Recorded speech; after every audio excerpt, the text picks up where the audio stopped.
like, okay, I wouldn't, and understanding that you wouldn't have the calling if it wasn't real. And if that was not your path, you wouldn't have that calling. You would not have the drive to do that. So, the path doesn't have to be clear. You don't have to know it. You just have to believe that there is a path, and you're going to just do the next right thing, take the next step. That's all you can do. Like, this is what's next. Don't know what's coming after that. Not going to worry about what's coming after that. I'm going to worry about this next step. And then when I get there, I'll worry about the next step after that. And so I think, you said a word that I have a really interesting relationship with, the word motivation, because motivation is fleeting and fickle, and it does not last. The way that you change is with discipline. Yeah. And that's what gets you to where you want to go, because you're not going to be motivated. I don't want to do all the things that I have to do every day in order to build my business and do the things that I need to do. But I know that if I want to continue to feel like I'm living my purpose and having this calling and being the best version of myself, there are some things that I have to do whether I want to do it or not. And that's where the discipline comes in of like, okay, this is what I'm going to do.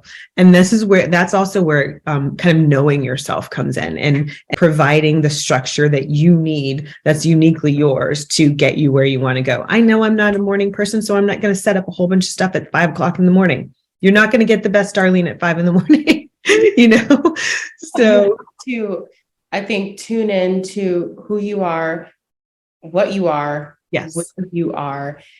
But then, like you said, that discipline is key. And I think there's a balance, though, of knowing, what I am today and then who I want to be tomorrow, and then setting up the habits and having the discipline to get there. And one of the things from James Clear's book, Atomic Habits, that I really like that he says is, what would the person that you want to be do? Set yourself up, not thinking about like, oh, this is what I like, all of these habits or things that I have to do. Like, think about who you want to be and embody that. So like, if you're like working on quitting smoking, for example, like you're not quitting smoking, I'm not a smoker anymore. Or like if you're someone who is trying to lose weight, it's not like I'm trying to lose weight. I am a fit person. I'm a person on my fitness journey. Yeah. And when you have that label, because a lot of times we like mix and mold ourselves according to the labels that like society has given us or what we think about ourselves,